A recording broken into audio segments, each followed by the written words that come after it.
We're starting a new unit today. Actually, he's a lab mix. We got him on Facebook a couple years ago. We're starting a new unit today. We're not finished with the Cold War unit. We're just putting a pin in it to talk about civil rights, and we'll pick it all back up because, again, I don't like how they do the Cold War units. That's right, Larry. That's right. Where they're like, hey, let's talk about this whole 50-year period in one unit and then go back and talk about all this other stuff that happened during that time. So where I could see, like, right, let's talk about the 1950s and 1960s in comparison to the Cold War, then talk about civil rights, and then talk, the 70s to the present in regards to, how U.S. history shaped around that late part of the Cold War, which is what we're going to do. Okay. So here's your Pear Deck link for today. We're going to get the civil rights unit kicked off with, we're going to be talking about desegregating baseball in the military. Okay. I know we were supposed to do Great Society today, but again, at last minute, I changed it. I changed my mind. Just didn't fit. And I just gave everybody 100 on that Great Society workbook. We'll come back to that. Okay. So again, go ahead and log in. And opening day for baseball was yesterday, so I thought it was also appropriate to talk about desegregating baseball and the military. I thought that was a good introductory lesson to the civil rights movement in regards to where we are in the year.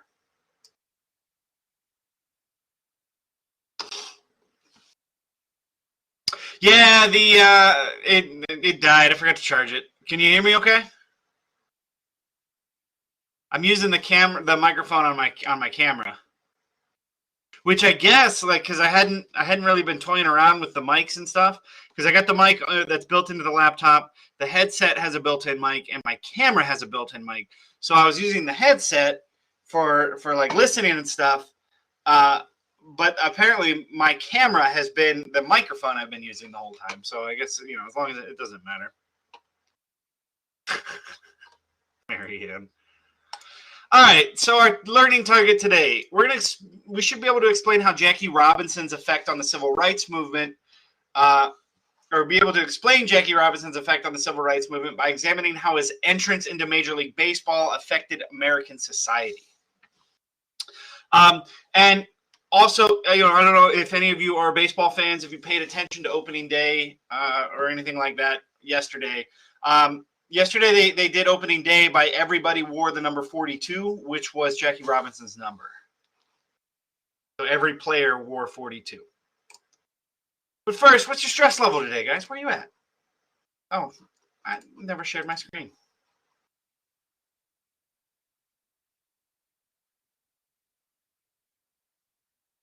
Where are we at today, guys? I think I'm at a 1. It's Friday. We got 4 more days of school after today, and then we all get a nice, well-deserved break.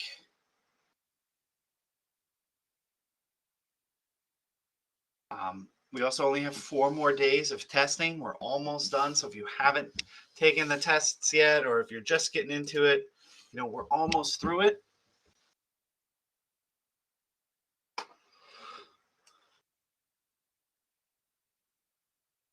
Ben, you're a Giants fan?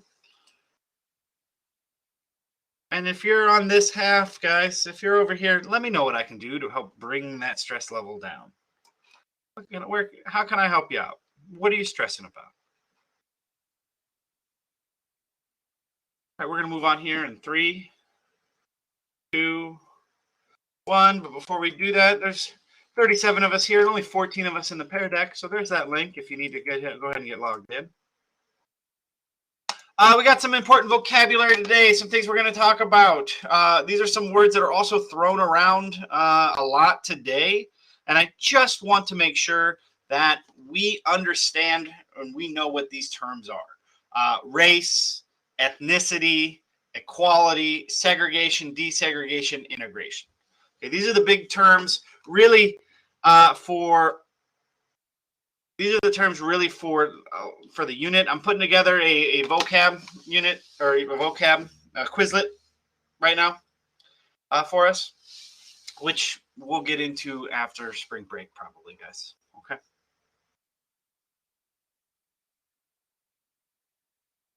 All right, so this lesson is our introduction to the civil rights movement. Although the African-American civil rights movement had existed for decades, guys. So when we talk about civil rights, typically we talk about the 50s and 60s when it happens, but it really starts as far back as the 1870s. Okay, and it's important we understand that. This is almost a 100-year struggle for equal treatment that culminates in the events in the 1950s and 60s with Martin Luther King, Malcolm X, Brown versus Board of Education, things like that. And that landmark case, Brown versus Board of Education, is going to end segregation in schools. Leaders like MLK used organizations to mobilize activists for protests, marches, sit-ins, and rallies. And when police responded to some of these actions with violence, the public sympathy for the civil rights movement grew, culminating in landmark legislation. So this lesson is going to cover key individuals, organizations, and events. This unit, this is what this should say, not this lesson. This unit is going to cover this key individuals, organizations, events of the civil rights movement. So real quick, I just want you to write down something you already know about the civil rights movement and what's something that you don't know that maybe you want to learn more about. What's something you already know and what's something you don't know?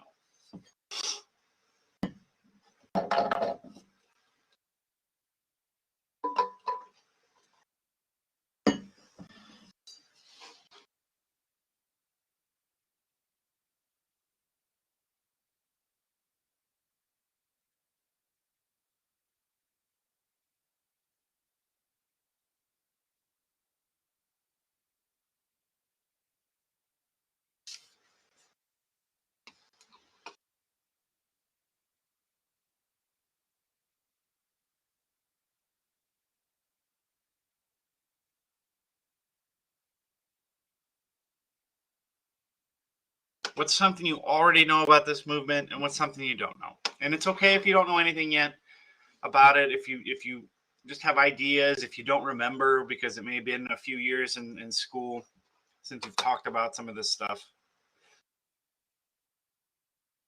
Let's see. So this person says they know there was a movement for African Americans for equal rights, but they don't know more specific parts, like some of the bigger people, events, things like that. That's good. All right, let's move on here. All right, so let's talk about desegregating baseball in the military. And why is this important? Why are we talking about baseball? Well, baseball is described as an all-American pastime, right?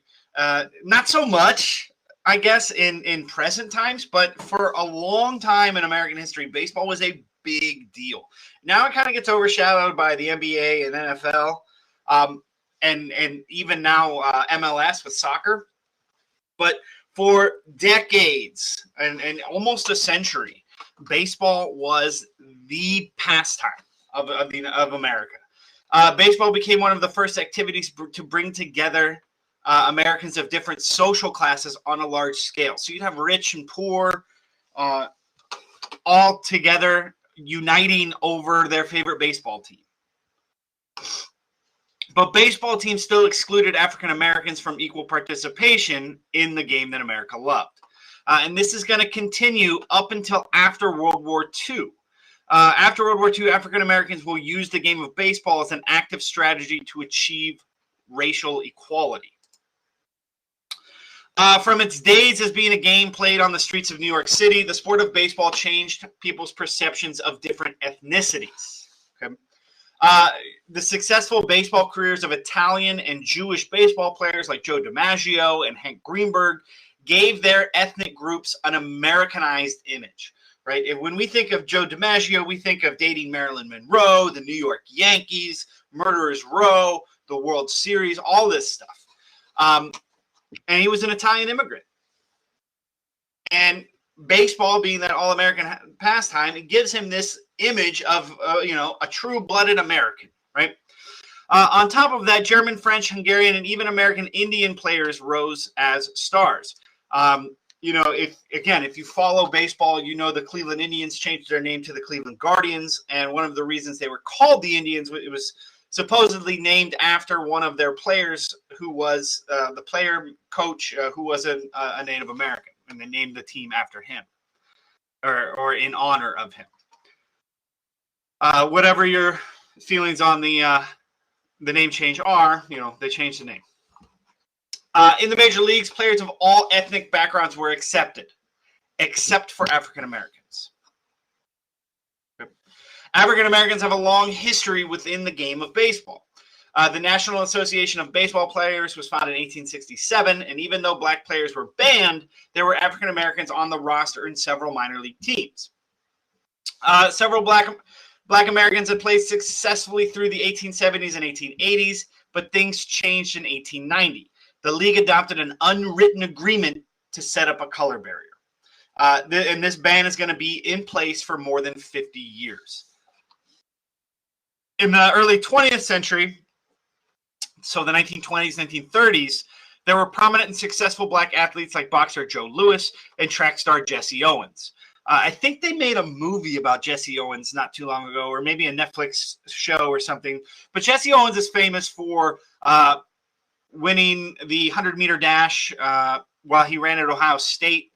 And he's most famous for winning the gold during the Munich Olympics when Hitler had just risen to power in Germany. They held the Olympics in Munich, and Hitler started his this is before the Holocaust, before the final solution, but he really started implementing his plans of racial superiority and Aryan superiority, and then a black athlete comes and beats all the German athletes and wins in all of these track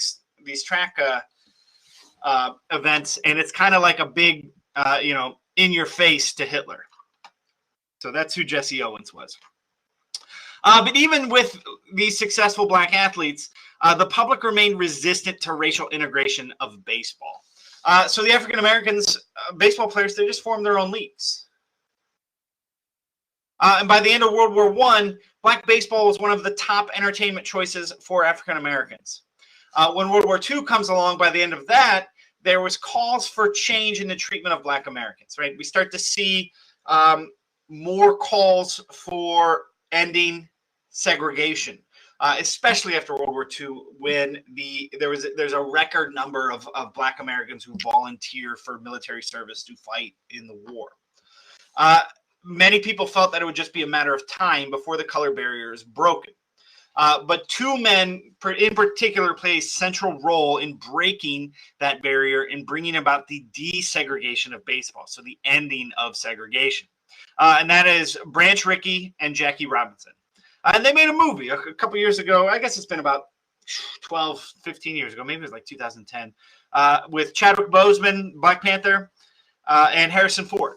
And I think the movie's called 42. It's pretty good. If you haven't seen it, check it out. But let's take a look at these two guys. Branch Rickey was the general manager of the St. Louis Cardinals in the 1930s and early 40s. He really wanted circumstances to be different. He wanted to end the segregation of baseball.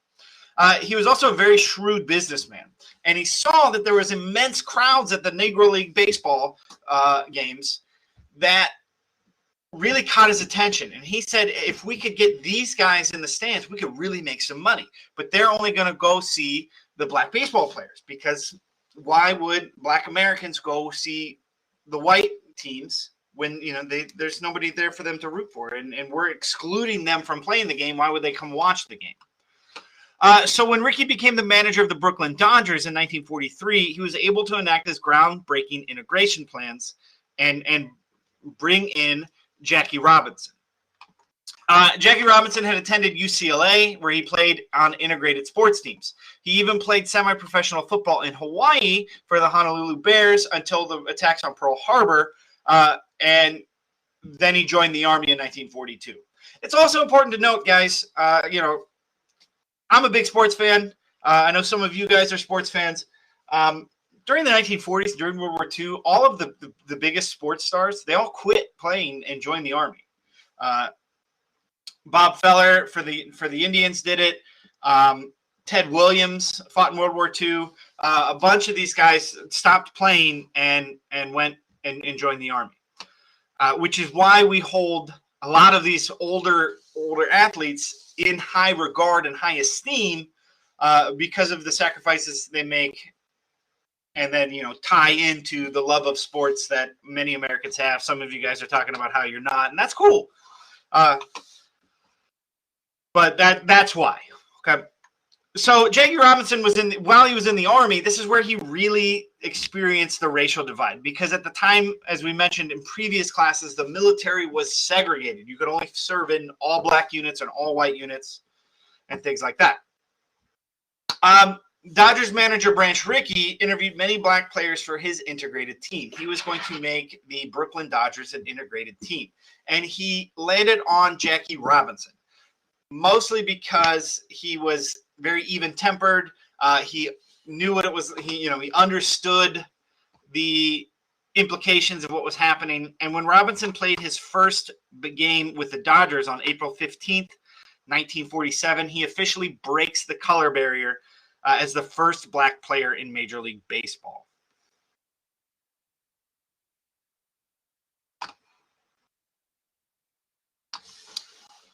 And this is a picture of Jackie Robinson here. And though he was faced with spectators and players yelling racial slurs and intimidating threats at him, Robinson became a huge star. His expert playing pulled in massive crowds to Dodgers games, and in 1949, Jackie Robinson was voted to the National League's MVP. Again, if you're a Cleveland sports fan, Larry Doby was the first black player in the American League. And he played for the then Cleveland Indians, the now Cleveland Guardians.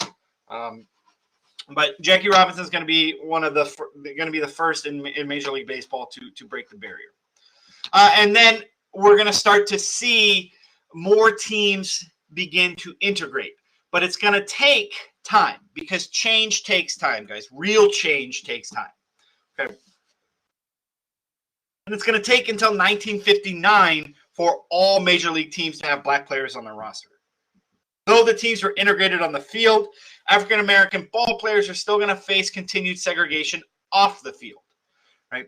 So, again, this is still a time before where you could, there's separate restrooms, separate water fountains, separate restaurants, things like that. And these black baseball players are going to face things like having to stay in separate hotels and dine at different restaurants from their teammates.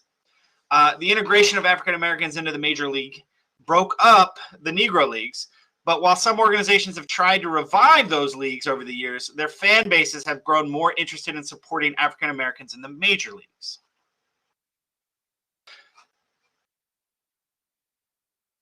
So, how are you feeling about the integration of baseball and Jackie Robinson, things like that?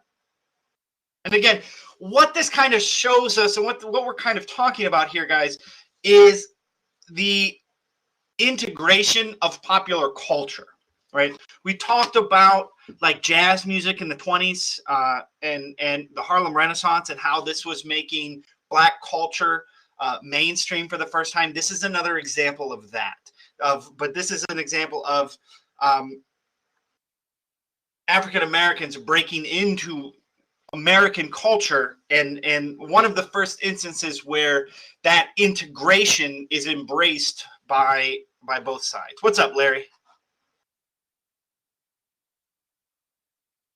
So where are you feeling with that? And it's also going to pave the way for a lot of the other things that are going to come with the civil rights movement.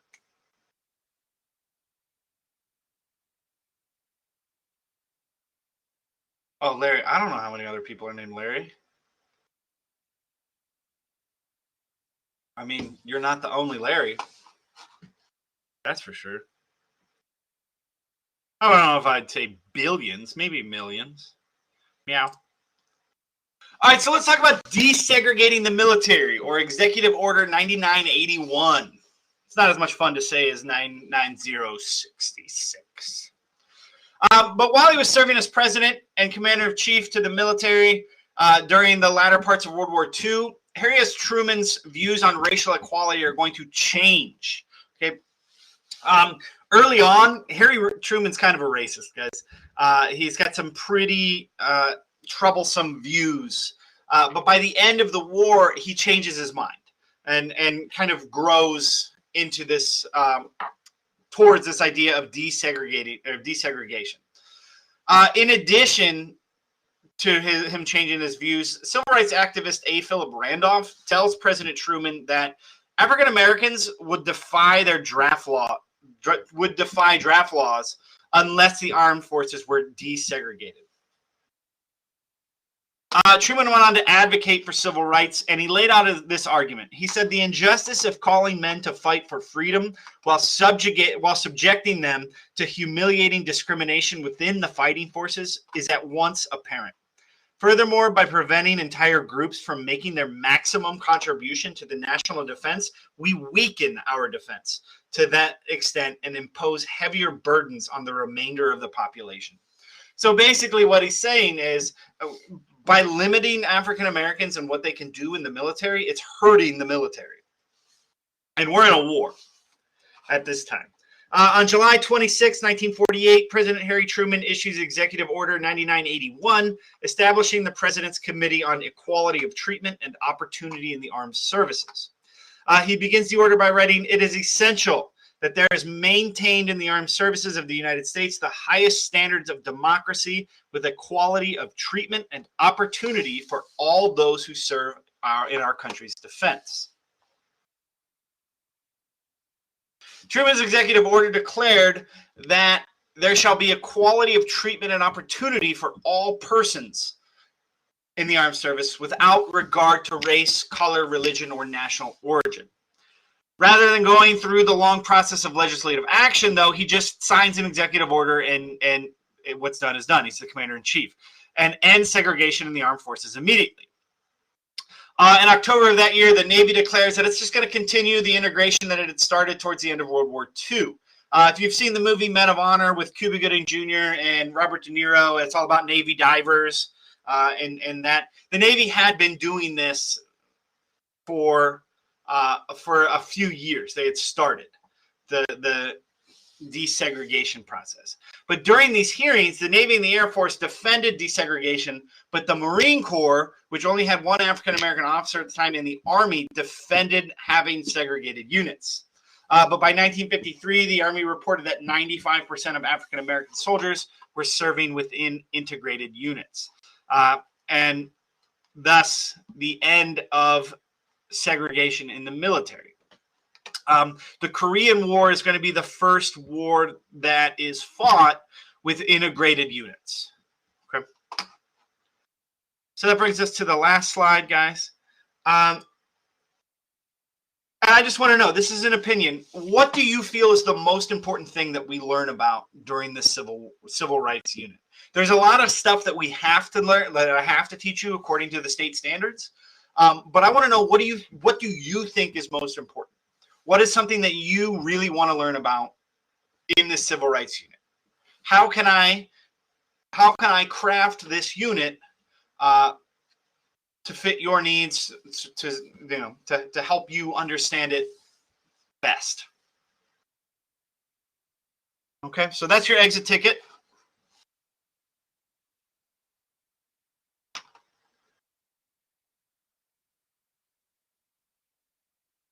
Your assignment for today, and you got a couple minutes, you might be able to get started on it, but you got workbook 4.1, Desegregating the Baseball and the Military. Let's take a look. It's everything from the Pear Deck, comes right from this workbook. How many questions we got here? Two questions. So it shouldn't take you any time at all. Don't forget, guys, that Vietnam protest song analysis. All right, I got a few from you guys yesterday and today, and I got to say the ones I got, pretty good. A lot of good questions, a lot of good analysis. There's some room for improvement there, but that's okay. How many of these have we done? It's throwing a different kind of assignment at you. But I'm liking what I'm getting so far. I'm liking what I'm seeing. Okay. And with that, guys, that's it. Target sessions at 12:30 and 2:30 today. If you have any questions, pop in. Ask them. Don't ever hesitate. Send me a message on Canvas. Some of you have. And you guys have a great weekend. I'll see you all on Monday.